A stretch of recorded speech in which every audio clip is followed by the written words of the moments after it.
Hi guys, it's me ദിമല്ലു banker. So ഞാൻ ഇന്ന് ഗൈഡ്ലിയിലെ S B I P ഒയുടെ പ്രിലിംസിൻ്റെ mock test ചെയ്തിരുന്നു. മോക്ക് ടെസ്റ്റ് നമ്പർ 6 ആയിരുന്നു ചെയ്തിരുന്നത്. സോ അതിൻ്റെ സ്കോഴ്സ് നിങ്ങളുമായിട്ട് ഷെയർ ചെയ്യാമെന്ന് വിചാരിച്ചിട്ടാണ് ഈ വീഡിയോ ചെയ്യുന്നത്. അതുപോലെ തന്നെ എസ് ബി ഐ പി ഒയുടെ എക്സാം കോൾ ലെറ്റർ ഔട്ടായിട്ടുണ്ടായിരുന്നു. എന്നാണ് എൻ്റെ എക്സാംസ് എന്നുള്ളതും ഞാൻ വഴിയെ പറയാം. അപ്പോൾ നിങ്ങളുടെ എക്സാം എന്നാണെന്നുള്ളത് താഴെ കമൻറ്റ് ചെയ്യുക. So let start. അതിനു മുൻപ് എനിക്കൊരു ടെലിഗ്രാം ചാനലുണ്ട്. അതിൽ ഞാൻ ഫ്രീ PDF ഒക്കെ ധാരാളം അപ്ലോഡ് ചെയ്യുന്നുണ്ട്. നിങ്ങൾക്ക് ഫ്രീ കണ്ടൻസ് വേണമെന്നുണ്ടെങ്കിൽ ടെലിഗ്രാം ഒന്ന് സബ്സ്ക്രൈബ് ചെയ്ത് സപ്പോർട്ട് ചെയ്യുക. അതുപോലെ തന്നെ വേറെ കണ്ടൻസിനൊക്കെ വേണ്ടിയിട്ട് യൂട്യൂബ് ചാനലും ഒന്ന് സബ്സ്ക്രൈബ് ചെയ്യുക. സോ ഞാൻ പറഞ്ഞല്ലോ, ഞാൻ മോക്ക് നമ്പർ 6 ആണ് ചെയ്തത്. ഓക്കെ, അപ്പോൾ എനിക്ക് വന്ന മാർക്സ് എന്ന് പറയുന്നത് 58 ആയിരുന്നു എൻ്റെ സ്കോഴ്സ് വന്നത്. 73 അറ്റംപ്റ്റ് ഉണ്ടായിരുന്നു, പക്ഷേ അതിൽ 12 ഇൻകറക്റ്റ് വന്നു.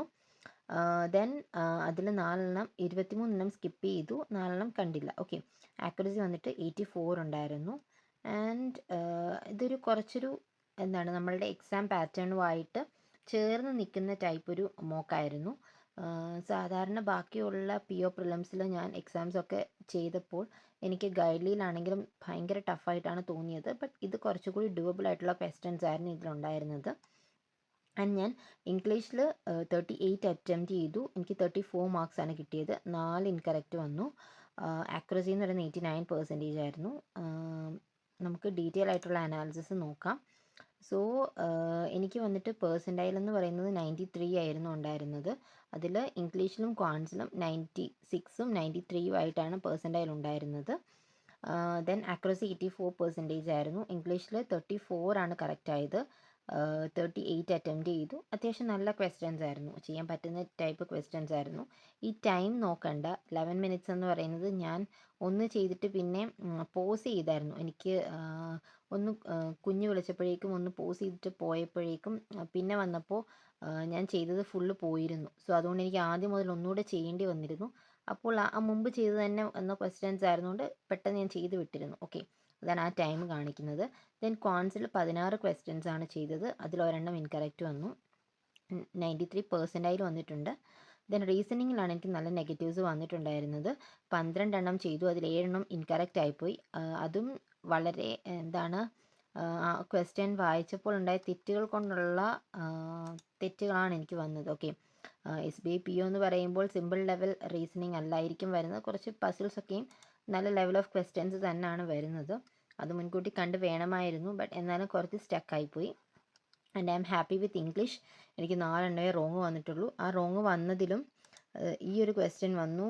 ദെൻ ഇവിടെ ഒരു സെൻറ്റൻസ് റീഅറേഞ്ച്മെൻറ്റിലൊരു ക്വസ്റ്റ്യനാണ് പോയത്. ദെൻ ഇവിടെയും ഓക്കെ, സിമ്പിൾ എറേഴ്സ് ആണ് ചെയ്തത്.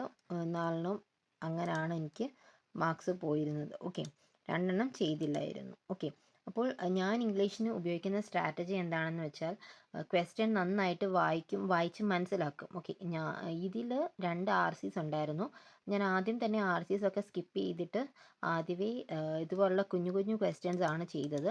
അതിൽ ഓപ്ഷൻ വഴിയാണ് ചൂസ് ചെയ്തത്. ഓപ്ഷൻ എലിമിനേഷനാണ് ചെയ്തതൊക്കെയും. ദെൻ ഇതൊക്കെ ആണെങ്കിൽ പോലും ഓപ്ഷൻ വെച്ച് തന്നെയാണ് ഞാൻ ഈ ക്വസ്റ്റ്യൻസ് വായിച്ച് നോക്കിയതും എല്ലാം ചെയ്തത്. ഇതിലൊക്കെ kick the bucket under the weather എന്ന് പറയുന്നത് എന്താണ്, ഫീലിംഗ് അൺവെൽ ആണെന്ന് എനിക്കറിയാമായിരുന്നു. സോ D3 എന്നുള്ള ഓപ്ഷൻ നോക്കിയപ്പോൾ അതിൽ 2 എണ്ണം മാത്രമേ വന്നുള്ളൂ. ദെൻ ഈ ഫസ്റ്റ് ഓപ്ഷനും ഈ ലാസ്റ്റ് ഓപ്ഷനിലും പിന്നെ നോക്കിയത് spill the beans. Spill the beans എന്ന് പറഞ്ഞാൽ എന്താണ്, താഴെ കളയുക, അങ്ങനെയുള്ള ഒരു അർത്ഥമാണ് ഞാൻ ഉദ്ദേശിച്ചത്. അത് വെച്ച് നോക്കിയപ്പോൾ ഒരു റിവീൽ എ സീക്രട്ട് എന്നുള്ള ആ ഒരു ഐഡിയ കിട്ടി. അങ്ങനെയാണ് ആ ഒരു ആൻസർ മാർക്ക് ചെയ്തത്. ഇതിലെല്ലാ ആൻസേഴ്സും ഒന്നും എനിക്കറിയാവുന്നതല്ലായിരുന്നു. ഓപ്ഷൻസ് യൂസ് ചെയ്താണ് ഞാൻ ആൻസേഴ്സ് ചെക്ക് ചെയ്തത്. സോ ഇംഗ്ലീഷിൽ നമുക്ക് എപ്പോഴും ചെയ്യേണ്ടത് ഓപ്ഷൻ എലിമിനേഷൻ ആണ്. ആ ഒരു ടെക്നിക്ക് യൂസ് ചെയ്യുമ്പോഴാണ് മാർക്സ് നെഗറ്റീവ്സ് ഇല്ലാണ്ട് മാർക്സ് കിട്ടാൻ അത് ഹെൽപ്പ് ചെയ്യുന്നത്. ഇവിടെ ആണെങ്കിൽ തന്നെ let the cat out of the bag എന്ന് പറയുമ്പോൾ എന്താണ്, ക്യാറ്റിനെ ആ ഒരു ബാഗിൽ നിന്നും എടുത്തു എന്ന് പറയുമ്പോൾ എന്തോ സംതിങ് പുറത്ത് കൊണ്ടുവന്നു എന്നുള്ള ആ ഒരു അർത്ഥമാണ് വരുന്നത്. സോ ഞാൻ അതിൽ നിന്ന് നോക്കിയപ്പോൾ to reveal a secret unintentionally എന്നുള്ളൊരു ഓപ്ഷനായിട്ട് എനിക്ക് ഫീൽ ചെയ്തു. സോ ഞാൻ B2 എന്നുള്ളത് നോക്കി ചെയ്തപ്പോൾ അവിടെ 2 ഓപ്ഷൻസ് വന്നു. Then barking up the wrong tree നോക്കിയപ്പോൾ അവിടെ എനിക്ക് തോന്നി describe exactly what is needed or to, അത് വരില്ല. ടു ബി മിസ്റ്റേക്കൺ, അതായത് റോങ് ട്രീ എന്ന് പറയുമ്പോൾ അവിടെ ഒരു മിസ്റ്റേക്ക് ആണല്ലോ പറയുന്നത്. അങ്ങനെയാണ് ഒരു മിസ്റ്റേക്ക്, ടു ബി മിസ്റ്റേക്കൺ എന്നുള്ളത് ആ ഒരു ഓപ്ഷനിലോട്ട് എത്തിച്ചേർന്നത്. ഓക്കെ, ദെൻ വന്നിട്ട് on cloud nine. On cloud nine ഞാൻ കേട്ടിട്ടുണ്ട്, എക്സ്ട്രീംലി ഹാപ്പി എന്നുള്ള ആ ഒരു കാര്യത്തിനാണ് ഓൺ ക്ലൗഡ് നയൻ എന്ന് പറയുന്നത് എന്നുള്ളത്. സോ A2നെ വെച്ച് നോക്കിയപ്പോൾ 2 ഓപ്ഷൻസ് വന്നു. Then the ball is in your court.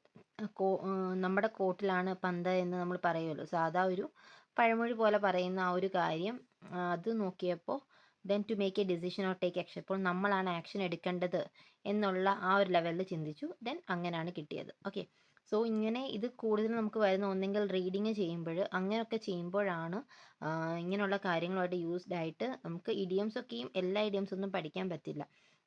കുറേയൊക്കെ നമുക്ക് എന്താണ്, കുറച്ചൊക്കെ ലോജിക്ക് പരമായിട്ട് ചിന്തിച്ചാണ് ക്വസ്റ്റ്യൻസ് അറ്റംപ്റ്റ് ചെയ്യുന്നത്. ഓക്കെ, ദെൻ ഒരു സിനോണിം ആൻറ്റോണിമിൻ്റെ ഒരു ക്വസ്റ്റ്യൻ വന്നിട്ടുണ്ടായിരുന്നു. അതിൽ ഞാൻ ചെയ്തത് ഓപ്ഷൻ എലിമിനേഷൻ ആണ്. I will show that. 2 RCs ഉണ്ടായിരുന്നു. ഓക്കെ, സിനോണിം റിവർബറേറ്റ് എന്നുള്ളത്, ഓക്കെ, ഇപ്പോൾ സയൻസ് ഒക്കെ പഠിച്ചിട്ടുള്ളവർക്കാണെങ്കിൽ ഈ റെസൊണൻസ് ഒക്കെ പഠിച്ചിട്ടുള്ള ആ ചാപ്റ്ററിൽ റിവർബറേഷനെ കുറിച്ചൊക്കെ പഠിക്കാറുണ്ടല്ലേ. ഞാൻ അത് വെച്ചിട്ടാണ് എക്കോ എന്നുള്ള വേർഡിലോട്ട് എത്തിച്ചേർന്നത്. ഞാനത് കേട്ടിട്ടുണ്ടായിരുന്നു. സോ അത് ഇച്ചിരി സിമ്പിളായിട്ട് എനിക്ക് ഫീൽ ചെയ്തു. ദെൻ ആൻറ്റണിം നോക്കിയപ്പോൾ പ്രൂഡൻറ്റ്. പ്രൂഡൻറ്റിൻ്റെ മീനിങ്ങും അതും എനിക്കറിയില്ലായിരുന്നു, സീരിയസ്ലി എനിക്കറിയില്ലായിരുന്നു. ദെൻ ഞാൻ നോക്കിയപ്പോൾ സെൻസിബിൾ, കെയർഫുള്ളും വൈസും, സെൻസിബിൾ, കെയർഫുൾ, വൈസ്, ഇത് മൂന്നും ഒരുപോലെ എനിക്ക് തോന്നി. അപ്പോൾ കെയർഫുള്ളായിട്ട് സ്ട്രാറ്റജിക് ആയിട്ട് ചെയ്താൽ എന്നുള്ള ആ ഒരു ഐഡിയയിലാണ് സ്ട്രാറ്റജിക്കും ആ കൂടെ തന്നെ എനിക്ക് ഫീൽ ചെയ്തു. ദെൻ അത് കഴിഞ്ഞിട്ടാണ് പിന്നെ റെക്ലെസ് എന്നുള്ളതിനെ ഇല്ല ആ ഒരു ഓപ്ഷനിലോട്ട് ഞാൻ എത്തിച്ചേർന്നത്. അങ്ങനെയാണ്. ഓക്കെ, അപ്പോൾ ഓപ്ഷൻ എലിമിനേഷൻ ആണ് ചെയ്തത്. ആൻറ്റണിം ചോദിച്ചപ്പോൾ എനിക്ക് പ്രൂഡൻ്റ് എന്ന വേർഡിൻ്റെ മീനിങ് അറിയില്ലായിരുന്നു. ദെൻ സെൻസിബിളും കെയർഫുള്ളും ഒരേപോലുള്ള മീനിങ് ആയിട്ട് എനിക്ക് ഫീൽ ചെയ്തു. ദെൻ വൈസും അതുപോലെ തോന്നി. ദെൻ സ്ട്രാറ്റജിക്കും അതുപോലെ തോന്നി. ദെൻ റെക്ലെസ് മാത്രമാണ് അതിൽ ഒരു ഓഡ് വൺ ആയിട്ട് തോന്നിയത്, അതിനെയാണ് മാർക്ക് ചെയ്തത്. ഓക്കെ, അങ്ങനെയാണ് ഓപ്ഷൻ എലിമിനേഷൻ വഴി ക്വസ്റ്റ്യൻസ് ചെയ്യുന്നത്. ദെൻ അത്രയുമായിരുന്നു ഇംഗ്ലീഷ് സെക്ഷനിലുണ്ടായിരുന്നു. ദെൻ ക്വാൻസിൽ എനിക്ക് അത്ര നല്ല മാർക്സ് ആണെന്ന് ഞാൻ പറയുന്നില്ല, കുറച്ചുകൂടി ചെയ്യാവുന്ന ക്വസ്റ്റ്യൻസ് ആയിരുന്നു. ഇത് എൻ്റെ അബദ്ധം കൊണ്ട് എനിക്ക് തെറ്റിയതാണ്. കാരണം ഞാൻ ഇതിനെ 18.2 എന്നുള്ള രീതിയിലാണ് ആ ഒരു വാല്യൂവിനെ എടുത്തത്. എനിക്കപ്പോൾ വന്നത് ഡെസിമലൊക്കെ വന്നു. അത് കഴിഞ്ഞിട്ട് പിന്നെ അനാലിസിസ് ചെയ്തപ്പോഴാണ് എനിക്ക് മനസ്സിലായത് 18.2 അല്ല, was 18 then 2 years from now എന്നുള്ളതായിരുന്നു ആ ഒരു ക്വസ്റ്റ്യൻ എന്നുള്ളത്. ഓക്കെ, ആ ഒരു എക്സാമിൻ്റെ ആ ഒരു വെപ്രാളത്തിനിടയിൽ ഞാൻ ചെയ്തപ്പോൾ അങ്ങനെ ആയിപ്പോയി. അതാണ് ആ ഒരു തെറ്റ് വന്നത്. എനിക്ക് ക്വസ്റ്റ്യനൊക്കെ ചെയ്യാവുന്ന ക്വസ്റ്റ്യൻസ് ആയിരുന്നു. ബട്ട് എനിക്ക് കേസ്ലെറ്റിൽ ഞാൻ കുറേ ടൈം സ്പെൻഡ് ചെയ്തു. ഒരു കേസ്ലെറ്റ് ഇവിടെ ഉണ്ടായിരുന്നു, ഈസി ലെവൽ ഓഫ് കേസ്ലെറ്റ് ആയിരുന്നു. ബട്ട് എനിക്ക് കുറച്ചൊന്ന് അതിൽ സമയം കളയേണ്ടി വന്നു. രണ്ട് DI ഉണ്ടായിരുന്നു കേസ്ലെറ്റ് അല്ലാണ്ട്. ആ 2 DIs ഫുള്ളും ഞാൻ ചെയ്തിരുന്നു. ഓക്കെ, ദെൻ റീസണിങ്ങിലാണ് വൻ തെറ്റുകൾ എനിക്ക് സംഭവിച്ചത്. റീസണിങ്ങിൽ ദെൻ ഇത് എനിക്ക് മാറിപ്പോയി. ഓക്കെ, ചെയ്ത ആ ഒരു പസിലിൻ്റെ ഒരു ക്വസ്റ്റ്യനേ മാറിപ്പോയി. അങ്ങനെ അത് തെറ്റുപറ്റി. ദെൻ ഇതിൽ ഞാൻ ചെയ്ത് നോക്കിയത് അങ്കുഷ് ലംബ സാറിൻ്റെ ത്രെഡ് മെത്തേഡ് വെച്ചിട്ടാണ് ഈ ക്വസ്റ്റ്യൻ ഞാൻ ചെയ്ത് നോക്കിയത്. ഓക്കെ, ത്രെഡ് മെത്തേഡ് ഒന്ന് ഫോളോ ചെയ്ത് നോക്കാമെന്നോർത്ത് ചെയ്ത് നോക്കി. ബട്ട് ചെയ്ത സാധനം കറക്റ്റായിരുന്നു. ആ ത്രെഡ് മെത്തേഡ് വെച്ചിട്ട് ക്വസ്റ്റ്യൻസിനെ അറ്റംപ്റ്റ് ചെയ്തപ്പോൾ അവിടെ എനിക്ക് മിസ്റ്റേക്ക് വന്നു. അല്ലായിരുന്നെങ്കിൽ എനിക്ക് 3 കറക്റ്റായി വരേണ്ടതായിരുന്നു. ഓക്കെ, ഇവിടെയും എനിക്ക് ഈ 2 പസിൽസ്, ഈ 2 അങ്ങോട്ടും ഇങ്ങോട്ടും മാറിപ്പോയി. അങ്ങനെ കുഞ്ഞു കുഞ്ഞു മിസ്റ്റേക്സ് കാരണമാണ് ഇത് വന്നത്. അല്ലായിരുന്നെങ്കിൽ ചെയ്ത 19 എങ്കിൽ എനിക്ക് കറക്റ്റായിട്ട് വരേണ്ടതായിരുന്നു. ഓക്കെ, ദെൻ ഓക്കെ, ഇത്രയുമായിരുന്നു ഈ എക്സാമിന് വേണ്ടി എനിക്ക് കിട്ടിയ സ്കോഴ്സ്. ആൻഡ് ഞാൻ അനാലിസിസ് ചെയ്തപ്പോൾ കുറച്ച് ഒരു നല്ല ലെവൽ ഓഫ്, അതായത് നമ്മളുടെ എക്സാമുമായിട്ട് കുറച്ച് ചേർന്ന് നിൽക്കുന്ന ലെവലായിട്ട് എനിക്ക് ഫീൽ ചെയ്തു. സോ എൻ്റെ എക്സാം എന്ന് പറയുന്നത് August 4 സെക്കൻഡ് ഷിഫ്റ്റാണ്. നിങ്ങളുടെ എക്സാം ഡേറ്റ്സ് എന്നാണെന്നുള്ളത് താഴെ കമൻറ്റ് ചെയ്യുക.